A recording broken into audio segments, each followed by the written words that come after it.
So let's talk a little bit about the suspicious fires and the fact that they do happen in earthquakes, in the aftermath of earthquakes. What can you tell us about that?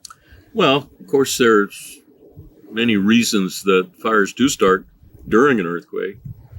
Ones that start quite a bit later than in an earthquake, we have to look at those. There is a connection, though, and I will say in Northridge earthquake, I mentioned before that the entire city was without power. It's historic. In the San Fernando Valley here, when the power was restored, we had several fires start because the electrical system in the buildings, the wires were frayed, and that actually started more fires after the power came back on. So we actually responded to those types of fires. But arson type fires after an earthquake is always a possibility. People light their buildings on fire to collect their fire insurance. I think it's rare. I don't think it happens very often, but it's certainly a possibility. I'll talk about the communication system. It took General Telephone. We were told it might be 6 months before we had phone service. It took them just very short time to get us phone service. We were all amazed at that. But it did take them like 9 days to get most of the emergency communications back up that were telephone related. Of course, the difference in communication you mentioned earlier, you only had a couple of different frequencies at the time. Talk a little bit about the difficulties that took place during in the rescue operation because of the lack of communication. Well, I guess if we're going back to Sylmar and to the Veterans Hospital, as I mentioned before, they had no means to communicate out to say, hey, our hospital's collapsed. There's people trapped here and injured.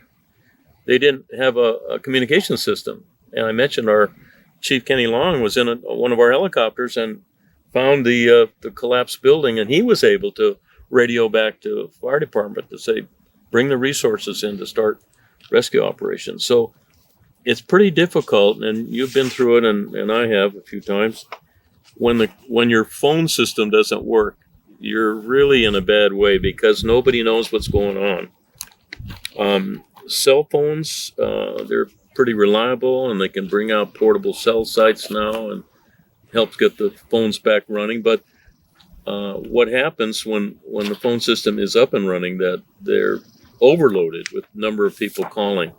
You know, you're only supposed to call for an emergency. Well, my cat's stuck in the tree. Well, don't know. We'll come and get that later. We're interested in emergency calls right now. But the emergency response people, fire, police, medical, so on, public works, everybody, really has to have a sturdy, robust communication system because it's really, really difficult to operate in an emergency situation without good communications. Our fire department now has a very, very good communication system. Several frequencies to operate on. So if you have a big incident over here, they're on that frequency, or 2-3 frequencies. These over here on this one. And so we're pretty pleased with that. Not to say it will always work. We have some backup systems for that. Even our dispatch center on occasion has gone out because of a power problem or computer problem or whatever, but we do have backup systems for that. We have a backup dispatch center. We have radio communications, even to operate without the dispatch center. We have a plan for that. If the dispatch center cannot operate, then the people in the field operate via their radios, they're pretty sturdy. They do work. Are we too dependent on the cell phones now? I think so, yeah. You know, they said the best telephone in an emergency is one of the old phones in the call box phone, but they're almost all gone now. Yeah. You know? Well, I know part of the problem was, too, that when an earthquake happened, the phone lines were down, but it wasn't because the phone service was down. It's because all the phones were off the hook, and that shut down the system. Yes, the overload. And that same thing will happen with the cell phones. Maybe they're working, but they'll be overloaded. And so people have to make sure that, when they're calling on the phone, they're calling for help, that it is a real emergency, that you really need some help. Otherwise, you stay off the phone. Later on, you can call your relative in Pennsylvania and say, hey, I'm okay. You're supposed to be able to do an out-of-state call. Do that later. But in the beginning, in the early stages of the earthquake, yeah, I'm afraid the whole system will go down just because of the number of people that are on it. Let's talk a little bit about the Van Norman Dam. Now, the Van Norman Dam had cracks develop, obviously, and there was a lot of water there, and that was over neighborhoods, Canada Hills, Mission Hills, all those areas that we had to have the evacuation. Tell me a little, what you remember about that. What's interesting about the Van Norman Dam situation was my father was on the fire department. He was a battalion chief then when the earthquake hit. And his first assignment was to go out and check the Van Norman Dam, because this was his area, his battalion. So he went out and found that the dam was in a dangerous situation, that side of the dam was an earth-filled dam, and at least half of it had collapsed. And so the potential for that thing to actually go all the way and break through was very high. I mean, even an aftershock might have broken it down. So what was called for, and I'm not sure, I think the fire and police department had to decide what to do with the people downstream. Do we evacuate them, or what do we do? They decided to evacuate. And it was the biggest evacuation at that time in the history of the city. About 80,000 people were evacuated. I talked to my friend who lived in the flood zone at that time, and he sent his family to his mom's house, I think in Burbank, and they were out of their house for 7 days. That's what he said. They were able to get back. But that if that dam would have gone, that would have killed at least hundreds of people. And it was pretty close to doing that. Now, how did they mitigate that? Well, the water and power people found ways to divert the water out. We sent fire department pumpers there and suction the water out to get the water level down. And so that worked. But fortunately, like I said, we didn't have any big aftershocks to break the dam, because that would have killed a lot of people. When you pump that water out, where did it go? Well, I don't know. They had a diversion area. I know Water and Power had some kind of diversion area that they could run the water out. I'm not sure exactly how they did it, but it sure didn't go back into the dam area again. Yeah. I do want to mention one thing that this goes along with my experiences, I guess. In '94 earthquake, I was very much involved in a lot of things in the earthquake. Because of that, I was asked to attend a U.S.-Japan workshop in Osaka, Japan, 1 year later of the Northridge earthquake. So the title of the workshop was "In Wait for the Next One." Osaka is right next to Kobe, Japan. It's like a neighboring city. So we're there in the morning. No, I was still in bed. I remember we were in a hotel. And the conference was going to be in this hotel.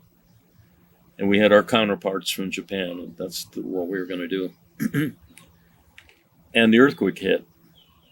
5:47, I think it was. 5:47 in the morning. I didn't get knocked out of bed, but I thought, my first thought, this is the weird thing, but you don't know what's going to go through your mind. I said, I can't die here. What would my family do? I swear to God, that was my first thought. I'm in Japan. Anyway, the shaking stopped, and we got our clothes on, and we all met down in the hotel. Hotel wasn't badly damaged at all. It shook, but it wasn't damaged. So we decided to break up into small teams with the Japanese counterparts, and they would drive the car, and we go into Kobe and make observations, see what we could learn. That again was a horrendous. They had a lot of fires, but what happened there, and I'm going to get to this point. Most of the people that were killed in their homes, because again it was early in the morning. They were home, and the homes that were built with lightweight wood construction, with a very heavy tile roof, because it rains there and the tile is good. But what happened in the shaking, this wood structure broke because of the heavy roof, and they came down like this. They call them pancake collapses.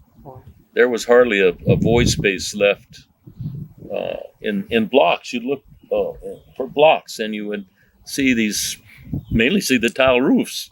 Many times the fires would start also, because they might have a cooking fire going early in the morning.